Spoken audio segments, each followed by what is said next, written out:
সত্যি কথাটা বলতে পারলে না যে বিয়ে করো নাই কেন? একদিন বিয়ে করতে গেছিলেন না? সত্যি কথাটা বললে ক্ষমা হয়ে যেত।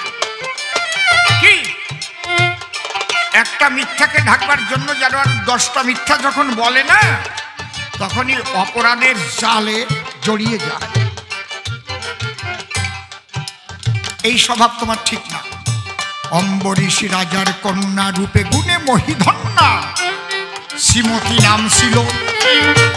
নারদ মুনি তার রূপ দেখিয়া পাগল হয়ে গেল। বিনার সুরে ঘুরে ঘুরে গো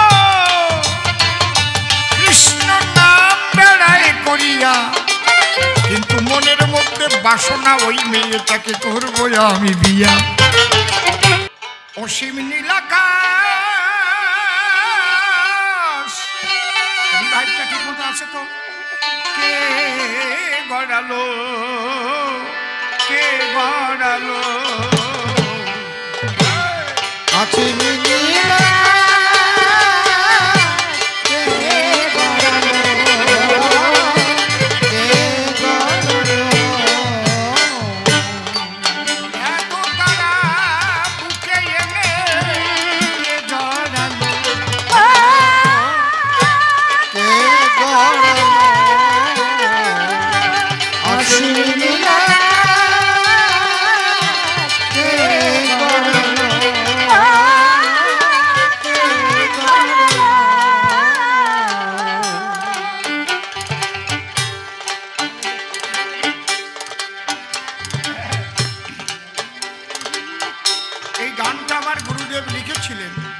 আমি বহুবার ওনার কণ্ঠে গাইতে শুনেছি। সব জায়গায় অর্ডার পাই না, আজকে যখন কাগজে লিখে দিয়েছে ভাবলাম যে ভদ্রলোক লিখেছে নিশ্চয়ই আমার গুরুদেবের মুখে গানটা শুনেছেন তিনি। আমার গুরুদেব অমন কবি আর জন্ম নেবে কিনা জগতে আমি জানি না। রসিক বাবুর মতো কলেজ স্কয়ার ছিল, যেমন আধ্যাত্মিক চেতনা সম্পন্ন তেমন জাগতিক রস সম্পন্ন, সাধনায় উন্নত, সমস্ত কিছুর মধ্যে থেকেও তিনি কিছুর মধ্যেই যেন থাকতেন না। ওনাকে চেনা অত সহজ না। কায়াহীনই মায়া লোকে ছায়াপথ হতে প্রাণের কণা কবে এলো মরুমরতে। কায়াহীনই মায়া লোকে ছায়াপথ হতে প্রাণের কণা কবে এলো মরুমরতে। সেই হতে জীবন ধারায় এই জগৎ ভরালো।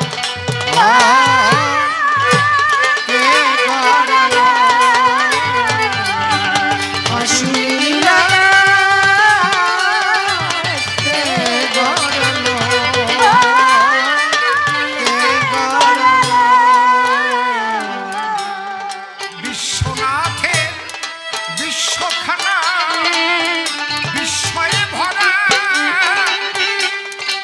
কার বিরহের ভরে ভরে ভরে ধরা। বিশ্বনাথ বিশ্বখানা বিস্ময়ে ভরা, কার বিরহের ভরে কেন ভরে ধরা। এ কেমন রহস্যে ভরা হয়ে দাঁড়ালো।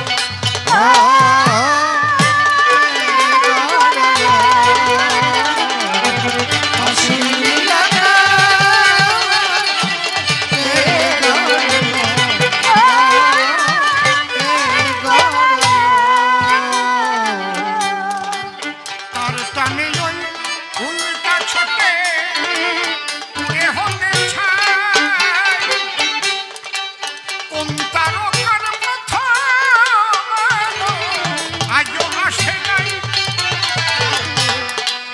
টানে উল্কা ছোটে উড়ে হোকে ছাই কোন তারকার কথা আজ আসে না এ রহস্য আমরা খুঁজে না পাই কিসে কি হলো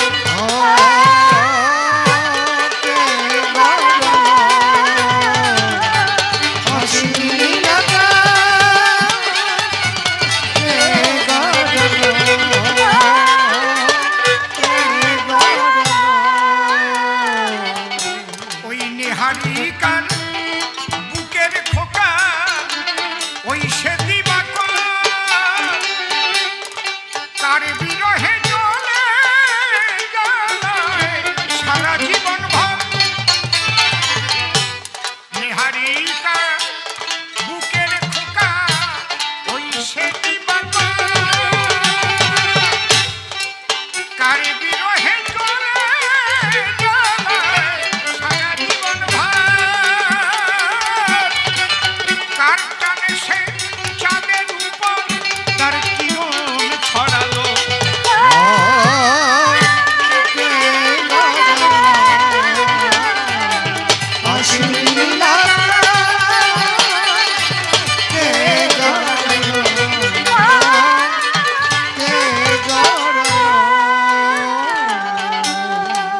চাঁদের টানে জোয়ার আসে ভাটায় সরে যায়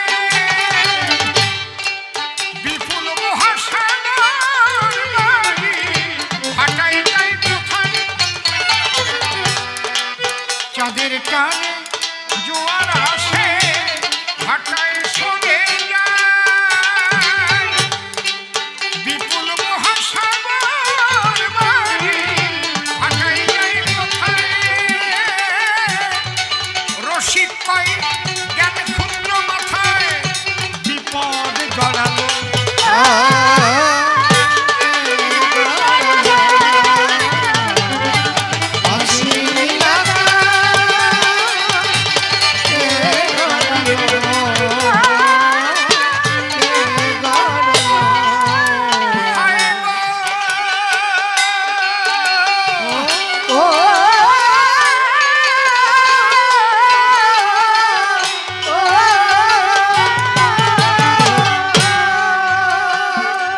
ওরে যেভাবে নারদ মুনি প্রশ্ন করিল দান ছোট এক এক করে ধরে ধরে আমি দিয়েছি সমাধান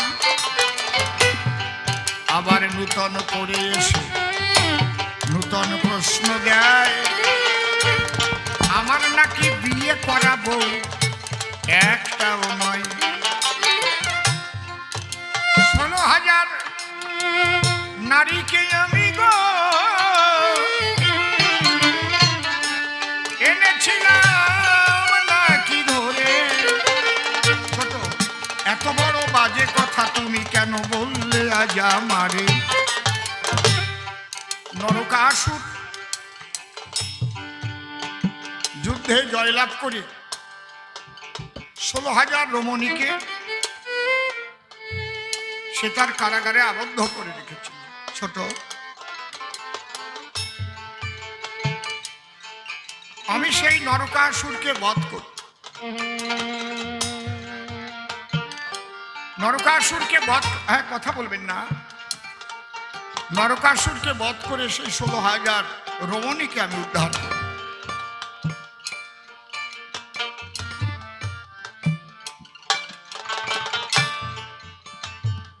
উদ্ধার করার পরে ওদের যার যার ঘরে পাঠিয়ে দেই কিন্তু সমাজ তখন এমন ছিল ওদের আর কেউ বাড়ি ঢুকতে দিল না যে নরকাসুর নিয়ে গেছিল চরিত্র ভ্রষ্ট হয়ে গেছে বাবা তারা তো ইচ্ছে করে যায়নি আমরা অনেক সময় দেখি যুদ্ধ করতে এসে কারণ ওই ওপার বাংলায় যখন পাকিস্তানে পশ্চিম পাকিস্তানের ওরা যুদ্ধ করেছিল বহু নারীকে ওরা এইভাবে অন্যায় অত্যাচার করেছিল সেই নারীকে যদি আবার ছাড়িয়ে আনা হয়, তাহলে তাকে যদি বর্জন করা হয়, সে যাবে কোথায়? তারা সবাই মিলে একত্রে তখন আমার কাছে আসে। 16,000 রমণী তখন চোখের জলে ভাসে। সমাজ থেকে বহিষ্কৃত আমরা গো, আমরা এই 16,000 নারী। আমাদের একটা গতি করো তুমি ওগো শ্রীহরি। আমি তাদের সামাজিক স্বীকৃতি দিলাম,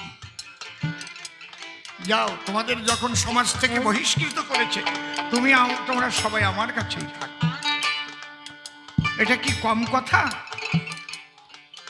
সামাজিক স্বীকৃতি দিয়ে আমি তাদের গ্রহণ করলাম। এই নাও। একদিন বিনা হাতে দ্বারকাতে এসে আমাকে বলছে, ঠাকুর আমি তো জীবনে বিয়েও করলাম না, হাত পুড়িয়ে পুড়িয়ে রান্না করে খাই, অন্তত একজন মাকে যদি আমি একটু পাই,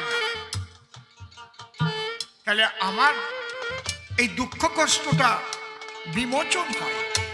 আমি দেখলাম নারদ, তোমার তো মানসিকতা ভালো নয়।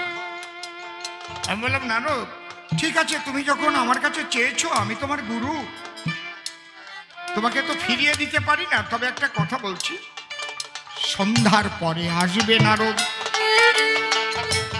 এই দ্বারকাপুরে। তুমি খুঁজে দেখবে বউদের ঘরে ঘরে, যে ঘরে আমাকে পাবে না গো নারদ, কথা নিও। সেই ঘর থেকে তুমি একটা মা নিয়ে চলে যেও। নারদ ভাবে একা শ্রীকৃষ্ণ মাধবে,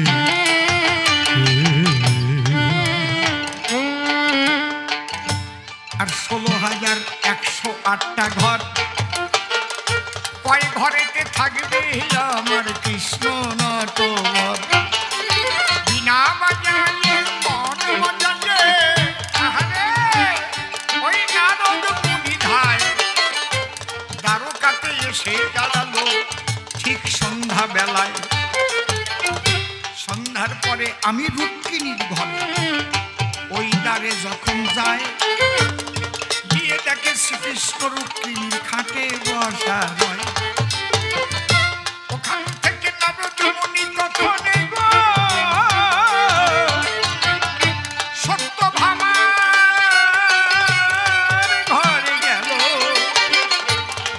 ওখানে গিয়ে নারদ আমাকেই দেখতে পেল। নারদ মুনি বলে ডাকি, ওগো কৃষ্ণ কমলাকে। দেখিয়া মানি বিস্ময়, তোমার কি তলা দিয়ে কোনো সুরঙ্গ করা হয়? ওই ঘরে দেখে এই ঘরে এলাম, আবার এই ঘরে তোমায় দেখি। ওই সুরঙ্গ দিয়ে মনে হয় তাড়াতাড়ি এসেছো তুমি ঢুকি। আমি বললাম, যা দেখ আর দুই এক ঘরে যা। জাম্ববতীর ঘরে যখন নারদ গিয়ে মারে উকি, দেখে জাম্ববতীর খাটের পরে কৃষ্ণ কমলাকে। নারদ বলে, দেখে দেখে আমার গো ধাঁধা লেগে যায়। তোমার স্ত্রীর সঙ্গে বেঁধে রাখবো কৃষ্ণ কালোকায়, তোমাকে আমি এখানে বেঁধে রেখে যাবো। বাট যখনই আমি আদেশ দিলাম, স্বয়ং শ্যামচাঁদে নারদ মুনি আমার বউয়ের সঙ্গে কসম দিয়ে বাঁধে। এক ঘরেতে বেঁধে রেখে সারা রাত ঘুরে ঘুরে মনের সুখে নারদে লেগে গেছে ধাঁধা। দেখে 16,108 ঘরে এক অবস্থায় বাঁধা। এক ঘরে বেঁধে রেখে এলাম কৃষ্ণ কমলাকে। এখন 16,000 108 ঘরে আমি বান্ধা দেখি। তখন বিনা খানা রেখে দিয়ে নারদ পরে আমার পায়, বলে প্রভু তুমি অধম বলে ক্ষমা করো আমায়। তুমি সব জায়গায় থাকতে পারো, আমি বুঝি নাই। আর কোনোদিন বউ চাব না, এবার তোমার গুণ গাই। তাই নারদ মুনি নিয়ে বিনা খানি গো হরে কৃষ্ণ নাম করিছে কীর্তন। একবারে প্রেমানন্দে হরি হরি তোমরা বলো সর্ব। সত্যি কথাটা বলতে পারলে না যে বিয়ে করো নাই কেন? একদিন বিয়ে করতে গেছিলেন না? সত্যি কথাটা বললে ক্ষমা হয়ে যেত। কি একটা মিথ্যাকে ঢাকবার জন্য যেন আর 10টা মিথ্যা যখন বলে না, তখনই অপরাধের জালে জড়িয়ে যায়। এই স্বভাব তোমার ঠিক না। অম্বরীশ রাজার কন্যা রূপে গুণে মহিধন্যা, শ্রীমতী নাম ছিল। নারদ মুনি তার রূপ দেখিয়া পাগল হয়ে গেল। বিনার সুরে ঘুরে ঘুরে গো কৃষ্ণ নাম বেড়ায় করিয়া, কিন্তু মনের মধ্যে বাসনা ওই মেয়েটাকে করবো আমি বিয়া। নারদ মুনি ওই বাড়ি গিয়ে রাজাকে বলছে, রাজা মহাশয় কি আমি তো জীবনে বিয়ে টিয়ে করি নাই, যদি আপনি আপনার মেয়ে শ্রীমতীকে আমার হাতে দান করেন, অন্তত একটা বিয়ে করে একটু শান্তি করে যাই। রাজা বলে, আমার মেয়ে বয়স কেবল 16, আর তোমার বয়সের গাছ পাথর আছে নাকি আমারে তাই বলো। তোমার যা চেহারা, যদি তোমার চোখে কেউ কাজল দেবার ইচ্ছা করে তাহলে তো আঙুল দিয়ে পারবে না, বালতিতে কাজল গুলিয়ে পিচকারিতে তুলে চড়াত করে মারিয়ে দিতে হবে। তোমার মতো বরের সঙ্গে কি আমার মেয়ে দেওয়া যায়? নারদ মুনি তাই শুনে আর বাঁচে না লজ্জায়। তখন ভিতর থেকে পৈতা বের করে বলে, আমি মনে পেলাম তাপ, আমি ইচ্ছা করলে ব্রাহ্মণ ছেলে দিতে পারি অভিশাপ। রাজা দেখলো সর্বনাশ, অভিশাপ দিলে তোর ভস্ম হয়ে যাব। এই টাইমে পর্বত গিয়ে হাজির, বলছে রাজামশাই ওনার বয়স যখন একটু বেশি মনে হয়, তাই আমি তো একটু কচি কচি আছি, আমাকে দেওয়া যায় না? এইবার রাজা সুযোগ পেয়ে গেল, 2 জন ক্যান্ডিডেট কায়দা আছে। রাজা বলছে, তোমরা 2 জন যখন একই মেয়ে বিয়ে করতে চাইছো, এখন একজনকে দিলে তো আর একজন রেগে যাবা। আগামী দিন সকালে তোমরা 2 জন আসো, স্বয়ম্বর হবে, আমার মেয়ের যাকে ভালো লাগবে তাকে বেছে নিও, আমার কোনো আপত্তি নেই। ওই কথা শুনে 2 জন চলে গেল। নারদ চিন্তা করলো, তাহলে আমার ভাগ্যে আর হবে না, কারণ মেয়েরা সবসময় কচিকেই ভালোবাসে, বৃদ্ধের চাইতে কচি ভালো। নারীর স্বভাবটাই, কোন নারী ভাবে না আমি একটা বুড়ো স্বামী পাই। স্বামীর যদি টাক পড়া থাকে, সোয়াল ভাঙা রয়, আর মাঝে মাঝে সাদা গোপ আর সাদা চুল দেখা যায়, ভালো লাগে না, প্রেম জাগে না, হলে পরে কচি। সে একটু কুটুকুটু করলে বলে তোমার সঙ্গে আসি। নারদ ভাবে পর্বতে নিয়ে যাবে ওই যে শ্রীমতী নামক মেয়ে, আমার ভাগ্যে হবে না আর ওই মেয়েটারে করা বিয়ে। তবে আমি নারায়ণের কাছে যাই, অন্তত একদিনের জন্য একটা বর চাই। নারদ নারায়ণকে নিয়ে বলল, নারায়ণ কি কোনোদিন তো কিছু চাইনি, তা আজকে আমাকে একটা বর দাও। কি বলে, আগামীকালকের জন্য যেন আগামী একদিনের জন্য ওই পর্বতের মুখটা বান্দরের মতো হয়ে যায়, একবারে নিচে দিয়ে সব থাকবে, কোনো দিক দিয়ে অসুবিধা না, মুখ খালি বান্দর হয়ে যাবে। বুঝতে পারছো? আমি দেখলাম বাহ, আমার কাছে যে যা চায় তাই পায়। বললাম তাই হবে। নারদ ভেবে আনন্দ নিয়ে চলে গেল। তারপরেই পর্বত আসছে। পর্বত চিন্তা করছে অনেক সময় নারীরা রূপের চাইতে গুণের মূল্য অনেক বেশি দেয়। যদি গুণী মানুষ বৃদ্ধ হয় নারীরা তারে ভালোবাসে। গুণের কদর নারীরা করে জানি আমি দেশে। তাহলে আমি বিনা বাজাতে পারি না নারো, বিনাটি বাজার।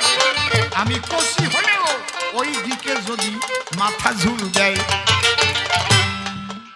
পর্বত দিয়ে শ্রীকৃষ্ণের কাছে বলছে ঠাকুর আমাকে একটা বর দাও না। কি বর? বলে আগামীকালকের দিনের জন্য যেন নারদ মুনির মুখটা ভল্লুকের মতো হয়ে যায়।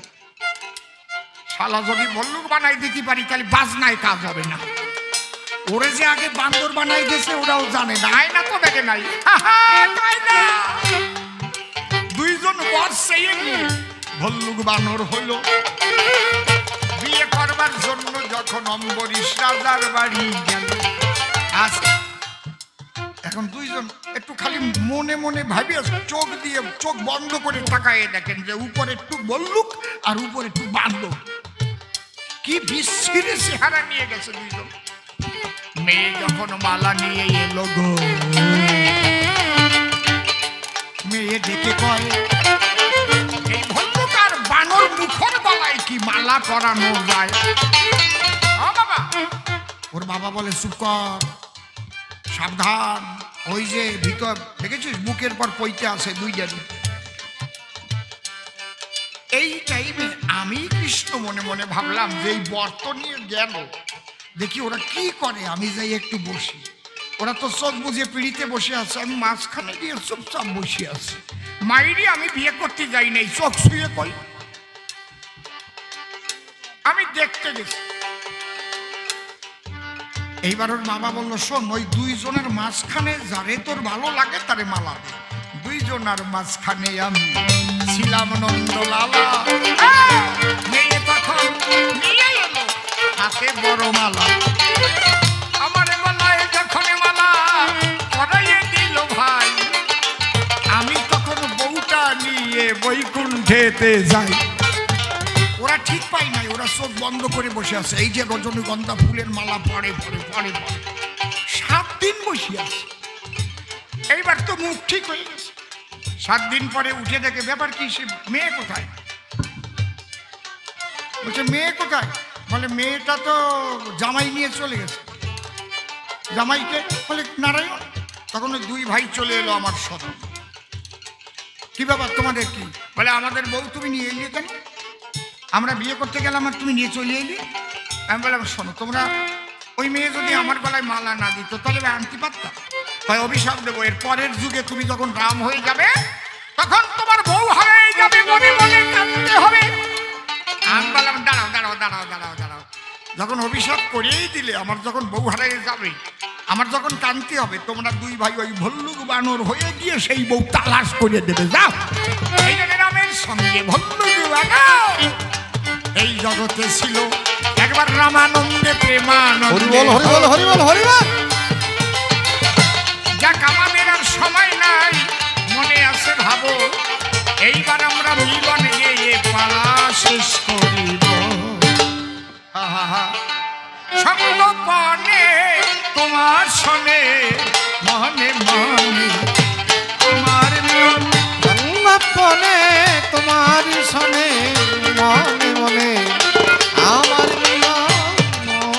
নারদ আমার মনে আছে ভাবো, রাধার ভাবকান্তি বিলাস লব, গৌর হয়ে আমি নদীয়ায় যাব, প্রেমানন্দে হরিনাম করিব কীর্তন। সঙ্গপনে তোমার শোনে মনে মনে